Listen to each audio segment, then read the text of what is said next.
I think, I want to stay here now, and I just really want to use your testimony as, a breakthrough for somebody who sees this. How are you and your wife able to really latch on to each other and navigate through the scorns and the chastisers and the people who say, look, but y'all, despite of, you're able to still go through this life with love and great attention. I think Aventer, man, she's a rare gift.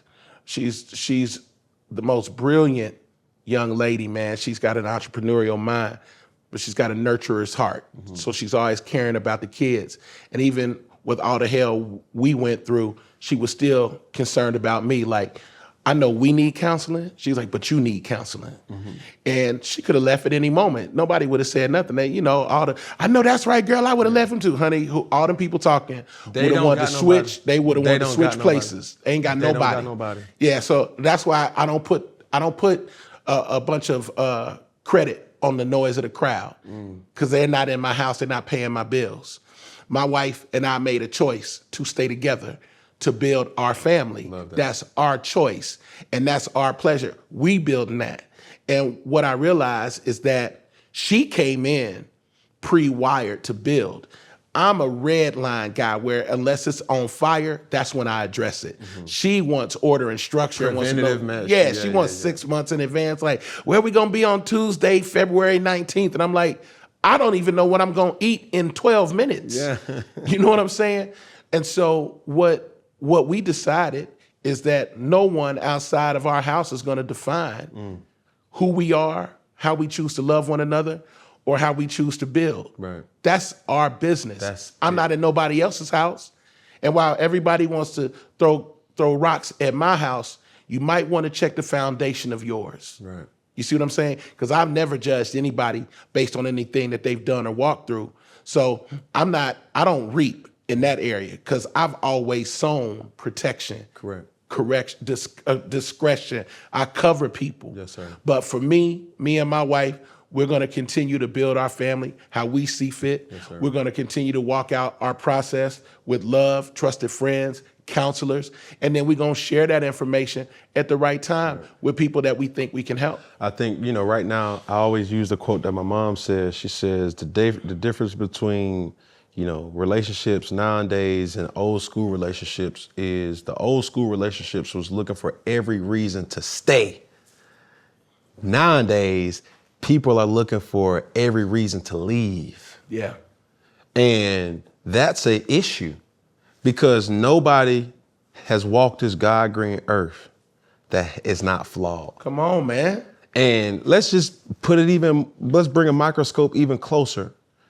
If you ask anybody to unlock their phone and remove themselves from that room and allow a person to give a diagnosis of that phone's content in 15 minutes without them being present, nobody will allow that to happen. Yikes. So at the end of the day, I commend you, for being a vessel, because God is using you. It may not be how, you don't get to choose what's on the menu. You just have to eat what's served. Wow. Yeah, Cam, bro, let me tell you something. I was like, God, when I was called to ministry, I was 13 years old. Mm-hmm. Nobody was there. People who want to maybe take a mic out of my hand, you weren't there when he put the mic in my hand, so you can't take the mic out of my hand. But I told God, as I continued to grow up, I was like, God, if I were you, I wouldn't use me, because I still got these appetites over here. Yes, sir. I still got these issues over here. You saw, what I'm struggling, what I'm dealing with over here. Oh, you see that, this is, even when I'm single, I'm like, God, if I were you, I wouldn't use me. Not me. Not me. You see, hey, that girl's booty, look at them boobs, Lord. You telling me not to look at those? Yeah. Then I can't touch them neither. Right. You know what I'm saying? And so you're growing into and while I'm still dealing with my manhood, God keeps elevating me. I'm like, yo, Lord, I don't think you should. And he's like, I know exactly who you are. Yeah. The only person that's struggling with this is you. I know who I chose. I know who I called. I know where you're going to fail. I knew when you were going to fail. That's even a part of the plan. Right. See, that's the thing that people don't understand. When you are called by God, when you're God's child, even your failures are a part of the plan. And your biggest scar is your biggest star. Dog, like for me too is acknowledging the fact that every single disciple, do your research, had an issue, had scorn on their resume. Now, you had a person that was tax fraud, you had a drunk, you had people who was even killing Christians. And somehow or another, they began to be a vessel of Christ. That's right. And somehow or another, we may have those same type of people in our world today, but we judge them. We say this, we say that. I always pray for discretion. I pray for discernment. I pray for finding out people's true intentions. Drake always say, well, I'm a big, Drizzy fan. I'm a music fan. I'm the person that goes on Rap Genius, or now with the new addition to Apple, you're able to read the actual lyrics as it's going. Yes, sir. May the real live forever and the fake get exposed. So for me, over time, and I done been through so much, and even when I'm talking to my kids, I'm like, man, listen, bro, there ain't nothing that you gonna go through that I haven't already did. So it's best for you to come to me to get counsel, because if you take that car without my permission and you skin your booty, and I'm a person that could have easily told you how to move and maneuver. Now, I'm not about to be allowing you to do this and have all type of company. And no, it's perspective. And I try to be the best father that I know how, because even though my father was great, my earthly father was great, my mom was great, it's still some insufficiencies that they had in my life that didn't make them any worser, didn't make them a bad person, didn't make them fake, flaw, or unjust. It was just something that I looked at as like, man, y'all don't know how to speak my language on this type of topic. Yeah.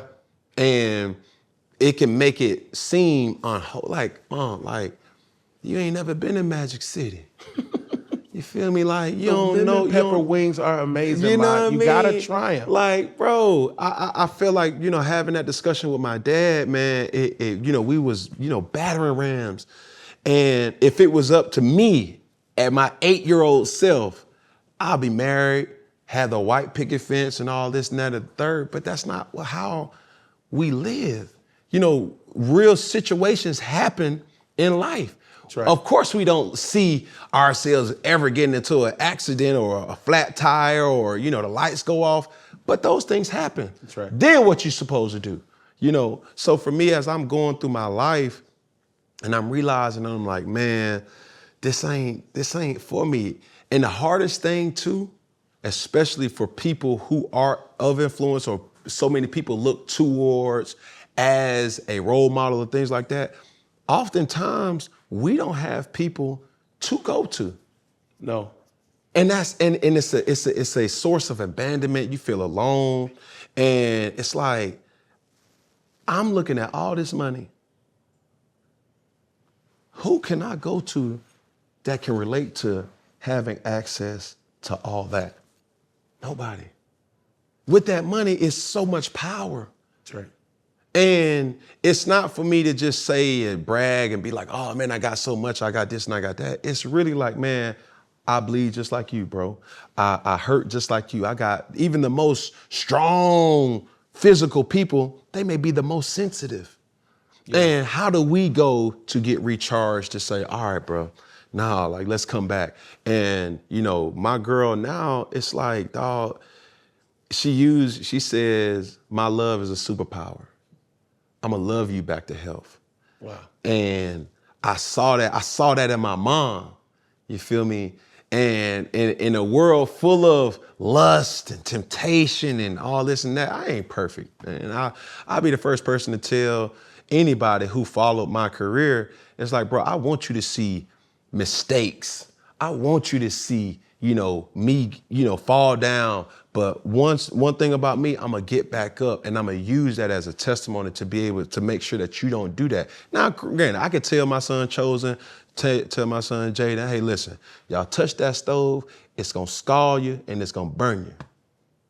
And sooner or later, you're gonna keep looking at that stove and you ain't gonna believe Dad until you touch it. And man, my dad just told me that.